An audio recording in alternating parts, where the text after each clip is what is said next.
Alhamdulillah, wassalatu wassalamu ala rasulillah, amma ba'd, assalamu alaikum wa rahmatullahi wa barakatuh.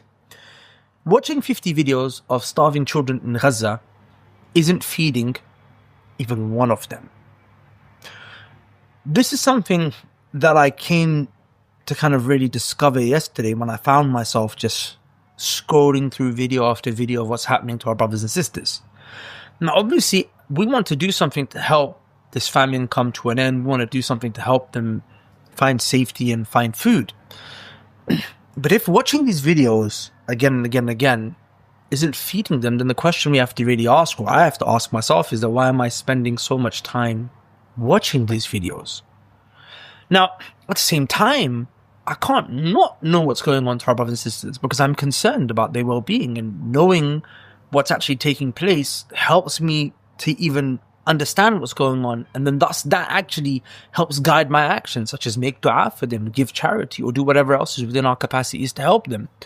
But the problem actually occurs when there's that imbalance, and that's what I want to talk to you about today in this video, because my sheikh gave me an advice many years ago, and it's just so appropriate today. He said, Imran, there are two circles when it comes to things that you do in your life and things that you're concerned about. There are two circles. There's your circle of concern, and then there's your circle of impact, right? And you need to make sure that you understand the things that you're doing, that you place them in the correct circle, and then you give each circle its correct due. Let me explain what he's talking about here. Your circle of concern is the things that you care about, that you're concerned about, that you're interested in. Your circle of impact is the stuff that you can actually do, the change that you can actually make, the impact you can actually have inside of the world. When it comes to the news and what's happening to our brothers and sisters, there should not be a zero in that circle. No, definitely. But that's my circle of concern. Really, where I should spend most of my hours and most of my time and effort is my circle of impact. Now, of course, if I can have impact to help them and serve their problem and their situation, then definitely I should do that.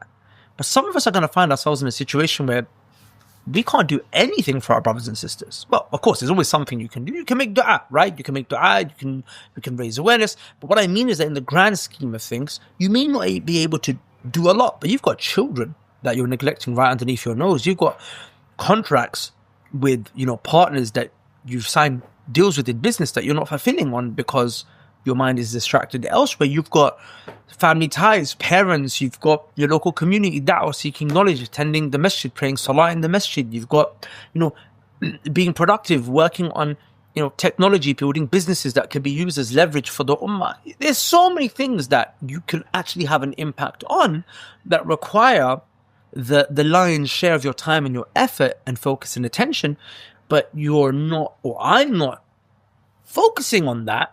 And perhaps maybe my household is falling apart. My business might be falling apart, which means that people that have paid me money that I'm contractually obliged to serve, I'm not able to serve them because I'm spending too much time focusing on things that I should be concerned about, things that I am interested in, but I can't actually do much in that regard. So the mismatch comes when we spend an hour every day, or even half an hour every day, just watching these videos.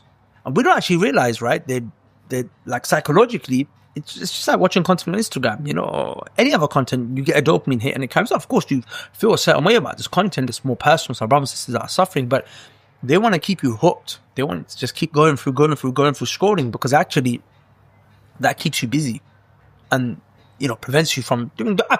Imagine going through for half an hour. You could have sat for half an hour and made dua. I could have sat for half an hour yesterday and made dua instead of just going through it. Watching a couple of videos keeps me posted. I know what is happening now. Let me now actually get back to work. For example, currently I'm reading this book, right? It's called Lobbying for Zionism on Both Sides of the Atlantic. And it's actually a historical work about how the Zionists ended up even getting to the position that they are in right now. And history is very important, because if you don't know what problems occurred in order to get you into the situation, then how are you going to fix it, right? If I'm sick and I don't get a diagnosis, I can't take medicine. A lot of the things that we're doing right now are actually just not helpful in any way, shape, or form, right? But again, I'm giving an example, like protesting. Now, I know you're going to get upset. Maybe some of you are going to get upset. I'm not attacking anyone, and I don't even necessarily blame you for not knowing what I know. But when you look at the history, for example, you realize that the way the system's rigged, protests are not going to help in any way, shape, or form. But that's because maybe I have an insight that you don't. Inshallah, I'll share some of these insights with you as time comes. Why am I mentioning this to you? It's because I was supposed to actually read this last night. But again, I didn't, because I just was going through videos. So this is actually beneficial because there's knowledge that I'm acquiring that helps me understand, which then will ultimately help guide my actions to be able to do the things that actually might move the needle forward. But many of us, and like I said, I'm guilty of this last night, I'm just spending more time focusing on that circle of concern and then not really doing anything. Now, our brother in Egypt, many of us saw this video and it's gone viral and it's inspired people around the world. He put food, barley and I think rice inside these bottles of water and put them on the ocean, because the ocean links with the coast in Gaza, to help deliver food. And he said, listen, he said, Ya Allah, because you're the one who's responsible for giving this food, because he can't physically go there and give the food. Even if he sends money, there's a blockade. The aid trucks are there, but they're not being allowed in. When they deliver aid, you've seen the videos and the footage of the drones shooting people as they're coming to collect aid. May Allah has already dealt with these people. But you know, he said, look, I have an ocean, I have a coast that connects from me to them. So let me put the water, and then put the food in the water, and then Allah will deliver it. And there are some reports, I have to verify them, that indicate that actually some of the food, subhanAllah, reached our brothers and sisters on the coastline. It actually reached them. Subhanallah. So, and this inspired people in Libya and Tunisia and Egypt. They've come to the coastline, because the coastline, even though it's far, it connects ultimately to basically put that food in the ocean and say, Allah, this is what we can do. And I love that, because, you know, there's at least, like, a man looked at himself and said, this is the least I can do. At least I can do something. Now, what does he do? He goes back to his life. He goes back to raising his children, working on his house, you know, building the next generation, or building this current generation to be able to help actually do things that are going to bring about change. And that's really what I wanted to get across to you in this video. One of the things that I actually benefit from this book that I'm reading, even though I'm quite early, but it actually talks about the founding father of Zionism is a guy named Theodor Herzl. And look at what they did to be able to get this land. And then look at what we're doing. Right? Nothing like anywhere, shape or form in terms of productivity even close with regards to helping solve this problem. Just compare the efforts. So let me give you the context. In the 1800s, Jews are not doing so well, right? So the Zionist doctrine comes so that they can basically provide a homeland for these guys. These guys, they don't have an army, they don't have a government, they don't have a land. In fact, they're not even united. They don't even speak the same language, their cultures are different. Many of them have assimilated, they don't even necessarily even care about their religion, they become secular. But how is it that they managed to convince the British Empire, which is the greatest superpower of the world, to basically give them land that didn't even belong to them at the time? It belonged to the Ottomans. The audacity is like, give us this land that doesn't even belong to you, right? Like, get it for us from the Ottomans and give it to us. When you look at this guy, Theodor Herzl, like this guy, being in a situation that we're in, where there was a lot of attacks and murders and riots and mobs that were killing the Jewish communities in Eastern Europe, raping them, killing children. Sad stuff, like very sad stuff. But you have to look at him and kind of deep, like he wasn't just sitting there just reading reports and news about what's happening to his people. No, what he did was he was going around saying, listen, who can connect me to people in power so I can change the situation of my people? He goes to Germany and he meets a guy and he says, listen, put me in touch with the emperor of Germany. His name was the Kaiser. And that guy puts him in touch with someone that gets him an audience with the Kaiser. The Kaiser doesn't really take him seriously. He's like, you know what? I'm not really impressed by your ideas. Don't really think we can give you a homeland. The guy's relentless though. He doesn't stop. He's like, all right, cool, what else can I do? Maybe I can get a meet with the Ottoman emperor, Sultan Abdul Hamid II. So he gets a meeting with him, do some connections. again, the Sultan is like, well, they can't do anything for you, man. Keep it stepping. So what does he do? He's going all around. Like, think about it, to get to these emperors, for this guy, who's a playwright. If I'm not mistaken, Theodore Herzl was a playwright. He's a playwright. For a playwright to get the audience of emperors, there's a lot of work he's doing before that. And bear in mind, he's having to get this meeting saying, I want this meeting because this is what I want for my people. And his people aren't even taken seriously across Europe at that time. In fact, they are actually oppressed and they're seen that anti-Semitism was a thing. Do you know what I'm saying? So, but despite that, look at this guy. He managed to get these audiences, realizes it's not working. So he goes to England. He turns up at Charing Cross train station with nothing but a letter of invitation with a particular, diplomat or person of importance in the UK. Has these meetings. They just don't take him seriously. He goes back, comes back again, and it's just pushed to the side. Finally has a meeting, but he can't meet with anyone important. None of the important people take him seriously. His own people, the Jews, are not taking him seriously, the ones that are up in power and have money. So he has to work with the guys that are immigrants, that refugees that have just come from the torture that they've experienced in Russia. He's delivering messages to them and whatnot, and basically tries to get some traction. He ends up actually dying, and his project isn't taken seriously.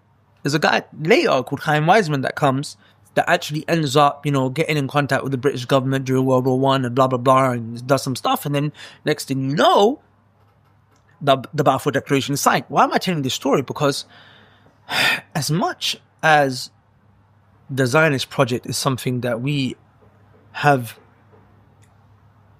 some very, non-positive things to say about, if you catch my drift, you can't help but be like, the guy put in work.